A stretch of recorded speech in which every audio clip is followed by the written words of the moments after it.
love, Scorpio. Welcome, welcome. I am bringing you a general reading for the collective of Scorpio Sun and Rising. It is not date or time specific, although we are in the run-up to your full moon. Full moon in Scorpio will be on the 26th.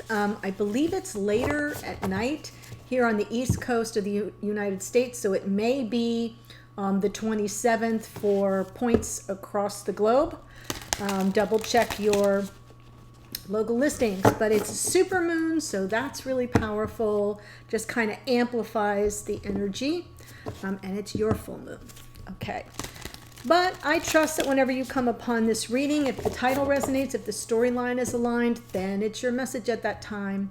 And if you're new to the channel, welcome. I hope if you enjoy the reading that you'll consider joining us by subscribing, and for those who are returning, big love. I truly appreciate you. Don't forget to check out the memberships. We're still growing and would love to have you with us. There's a link below in the description box that says, there's a reservation with your name on it. So click that link to learn more. It will open up to a little video where less than 5 minutes, where I tell you what's included in those memberships. There's like over 40 readings in there already, and you get access from the very beginning, no matter when you join. So check it out. Would love to have you join us. I am pulling from Goddess Power Oracle, one of my favorite decks. This is just for the Scorpios watching. Yuki Onna, the Goddess of Stillness. Card 52, 5 and 2 is 7. Yuki Onna. Anna, I want to say Anna, O-N-N-A. Could be Ona. I may be saying it wrong. I'm sure someone will correct me. I'm open to it.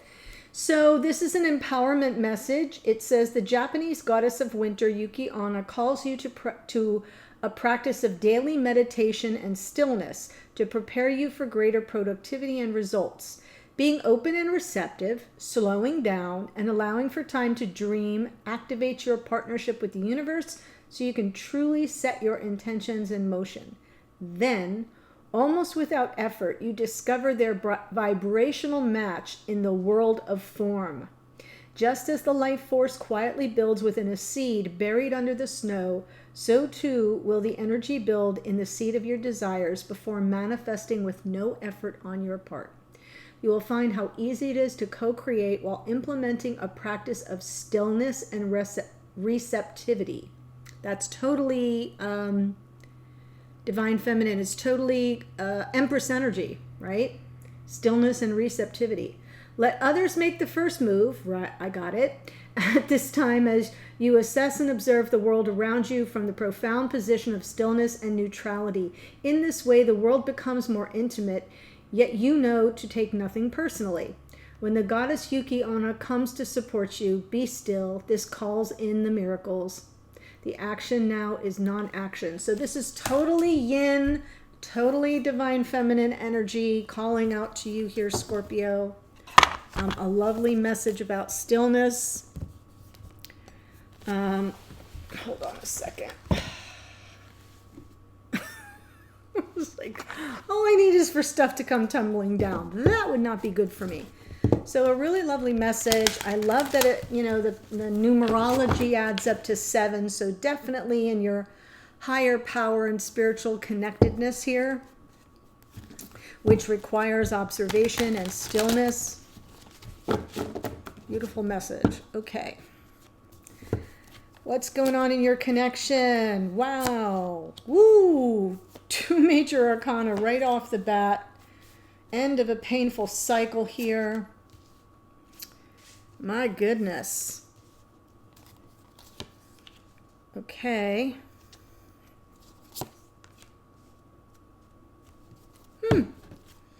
Interesting. Well, I love the way we're showing up in the reading. We've got the High Priestess and the Magician. Something's being manifested here. Now, as always, remember you can flip the energies around. So I'm seeing this side as divine masculine, but it could be coming through as divine feminine for you. I don't know, Scorpio, if you are here as a sun or a rising sign, as a masculine or a feminine. It's up to you to find the side of the reading that resonates with your experience of the connection. And the other side is that of your divine counterpart. So I've got a masculine stepping into this reading with the energy of the High Priestess. There may be some hidden feelings here. This is Pisces energy. Could be something as hidden, could be that they are kind of totally flying blind and operating on intuition, especially if the two of you are not in communication right now. And because I see this Ten of Swords, right? The Ten of Swords is their present experience. There's been a painful ending and conclusion of a painful cycle. That may involve some measure of trying to sort of reset and operate from a position of looking at the bigger picture, tapping into the signs and synchronicities, really kind of going on intuition. In the past, we have the Two of Cups, beautiful soulmate energy. And in the future, we have the Justice card, some form of a restoration of fairness and balance, a level playing field, maybe integration after powerful lessons being learned from the Ten of Swords. So that's the masculine. Feminine here, Magician. Right? I've got all the tools I need at my disposal to manifest that which I desire. Present experience in the connection is Queen of Swords. I've got questions and I'm prepared to offer answers. Truth seeker, truth teller energy coming from the Queen of Swords. It is about sort of cutting to the chase, leaving the emotions off to the side and dealing with things with an energy and effort for clarity. Right? Let's get clear about what we're really dealing with here. In the past, there was no clarity. Eight of Swords. Kind of overthinking everything. Look at her being blindfolded there and kind of loosely bound. There is nothing blocking her way, but she doesn't step forward because she's tentative, overthinking the whole situation, not feeling sure about the next best step. Well, the next best step is right into a puddle, which would be the emotions. So I like to say with the Eight of Swords, you can't think your way out of it. You got to feel your way out of it. And I have a feeling that did not occur because we're still in the mental energy of the Queen of Swords. And then moving forward, what is on the path in the future? We've got that Six of Cups energy of the past life soulmates. So there's something that brings this feminine back into nostalgia, back in time to when things were maybe more balanced and a little bit easier. Could be someone from their past, the feminine's past. Doesn't have to be, but I'm feeling as if this is a connection that has kind of existed beyond time and space. That's very common in these readings. And you may be sort of operating completely on intuition and manifestation. In other words, setting intentions for what you're trying to bring about, all the while being very open to hearing things that others don't hear, seeing things that others don't see, in order to tap into the energies at 5D.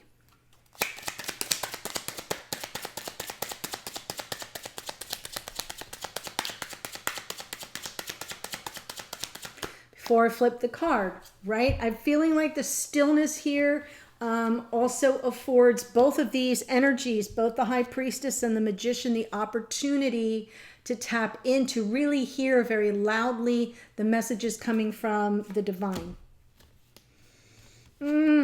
Five of Cups. Past regrets. Two tens now. 10 of Wands, Scorpio. Offloading a heavy burden. The weight of the world has been on this masculine shoulders with regard to something that went down in the past that they either have misgivings about, some form of regret, some form of sadness, a mistake that might have been made, or something that this masculine feels has been lost to them, right? Like the grief that comes with something not...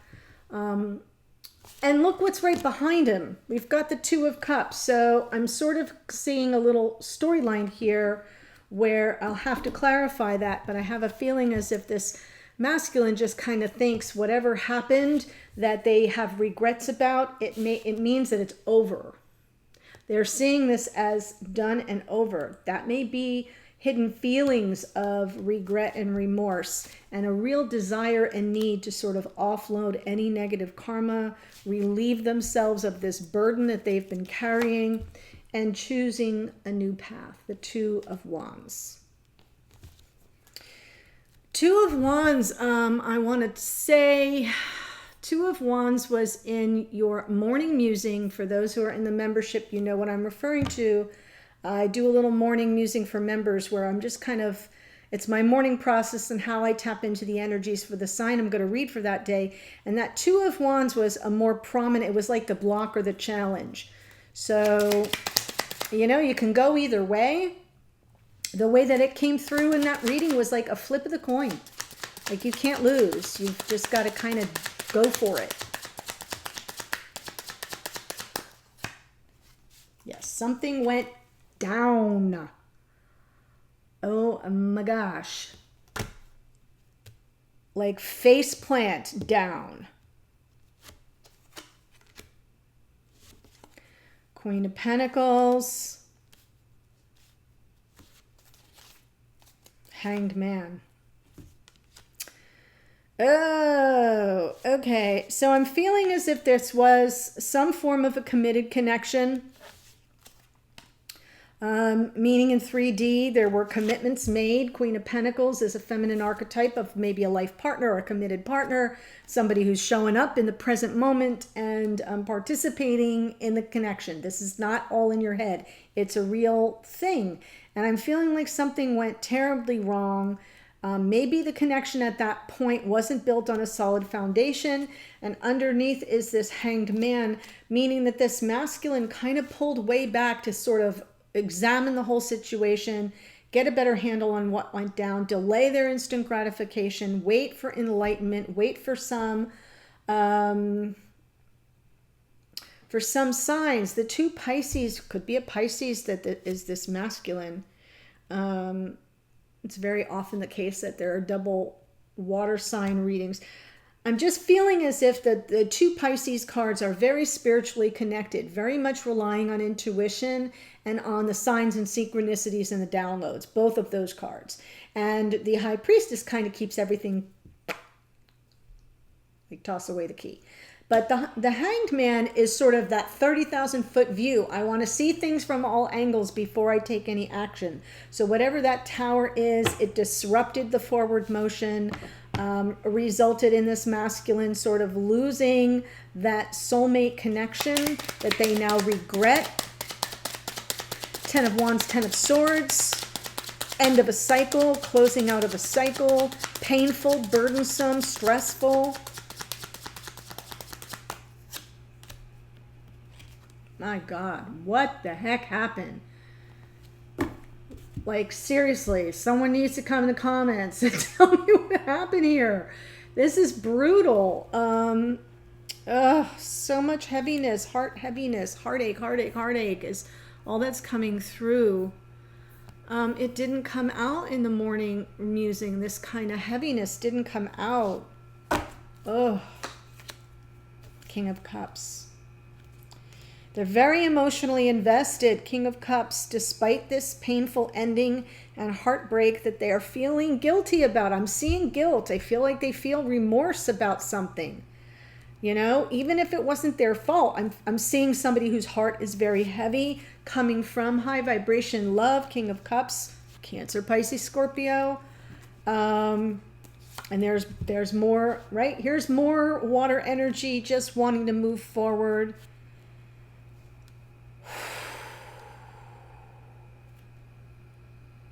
Choosing the path to move forward.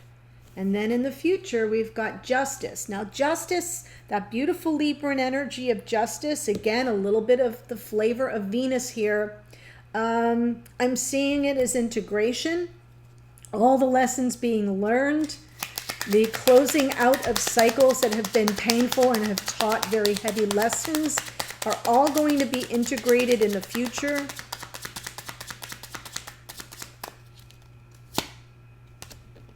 Yes.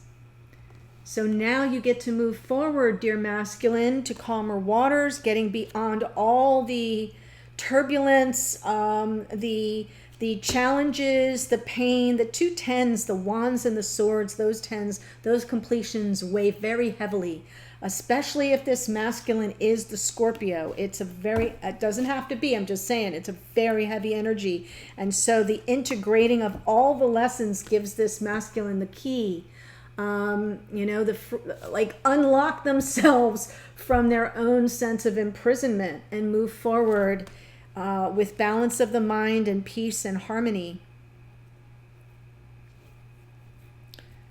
Wow. Whew. So let's look at the Magician for the feminine here. That's Gemini and Virgo. It's about Mercury. Mercury's influence is all mental, in the mental realm.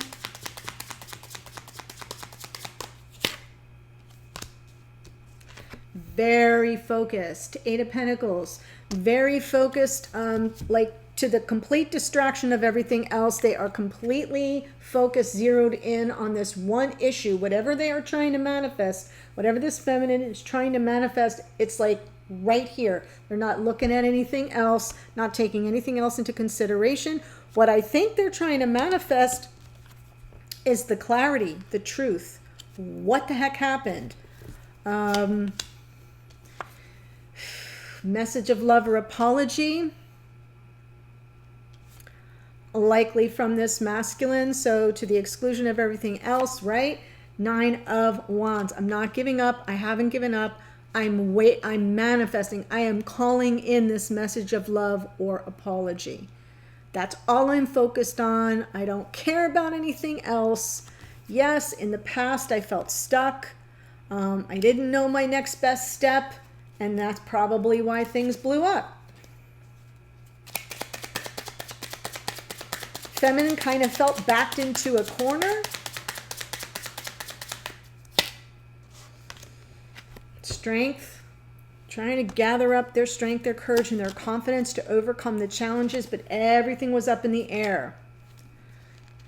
Everything was up in the air. Two of Pentacles. Ugh. And lots of fear. And I'm going to take this card. This Three of Cups helps make sense. I kind of feel like this feminine thought that maybe the masculine had options between them and another person. So this moon sort of, we can't do much by the light of the moon. We see it, but we don't know what's going on the other side, right? On the dark side of the moon. And that's where all our insecurities come from. That's what triggers our insecurities. That's what triggers our fear.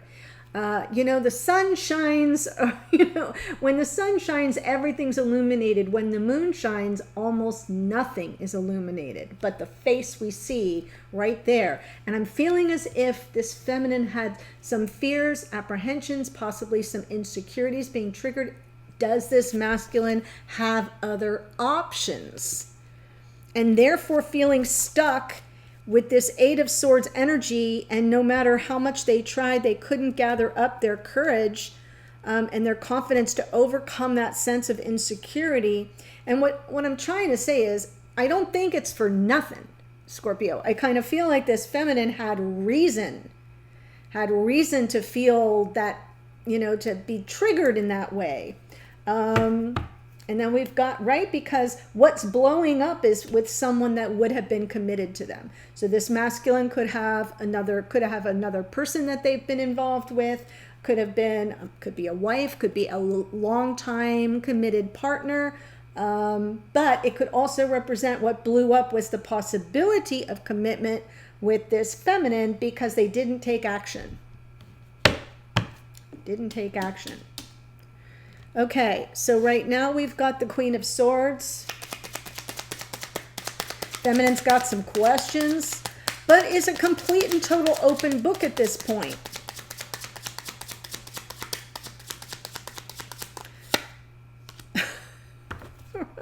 So maybe the masculines of Pisces got some questions for the High Priestess. I do feel that references how this person is showing up for someone that may be very mysterious, not communicating, The two of you could be in separation at this moment, but at the very least, there's someone who's being secretive and is hiding their true feelings of regret, remorse, sadness, and feeling that everything has just been too much to bear. I feel as if this feminine is sort of like, hey, let's put all our cards face up on the table. Let's talk about it. Let's explore those feelings, hidden or otherwise. We have to work together. I love this co-creative energy in that Three of Pentacles. Can't do it by myself. So what this feminine's basically saying is, you, me, and spirit here, we can work in tandem. We can have that co-creative moment to really kind of get a firm foundation under us, because it wasn't firm before, hence the Tower, right? The Tower comes in when something's not sustainable. So I think the feminine's like, how are we going to make this sustainable? Let's have that conversation, come out of the shadows, dear masculine, and work with me. I do still see that Page of Cups as some sort of message of love or apology that this feminine's trying to manifest before they launch their question brigade. Oh, yes, look, the Two of Cups underneath. So now we have the mirrored energy of the Two of Cups. I'm definitely talking to people who feel they are each other's soulmate, at the very least, possibly twins. We've got the Six of Cups in the future.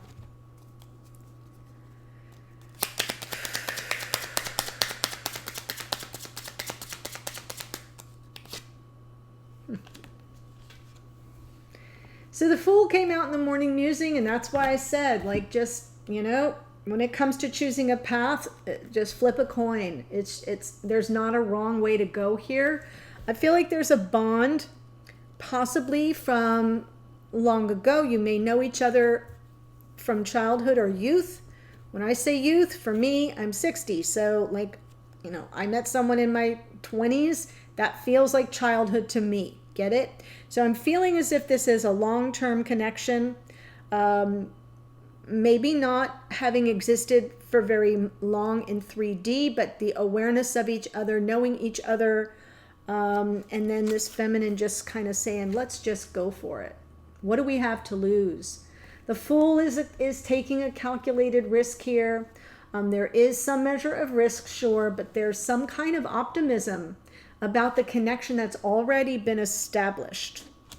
Okay, Scorpio, if this is speaking to you, what I want to do is take it to the extended, and I want to kind of pull one card that helps you get centered. What do I need to focus on right now? This is a whole mishmash of stuff. Where do I go next? That card will tell you what to focus on. The second card will be the block, the challenge, or maybe the dynamic between you around that issue, situation, or energy, whatever it is. Like, what are the challenges around focusing on that? And then what do you do about those challenges? And how do you overcome them? Then I want to pull a card, a message from the masculine to the feminine to the masculine. We'll see kind of what energies you're putting out there toward each other. One card for you, Scorpio, from your higher self, Spirit of the Universe, will give your spiritual team an opportunity to weigh in on this reading. That usually comes through as some form of guidance, confirmation, can also be a warning, something to be on the lookout for, will be there. And then the last card is what can you expect on your path going forward in regard to this connection. So the link to the extended is below. I will be there in a second. Otherwise, take care and keep your eyes open for that full moon in Scorpio reading coming soon. Bye, Scorpio.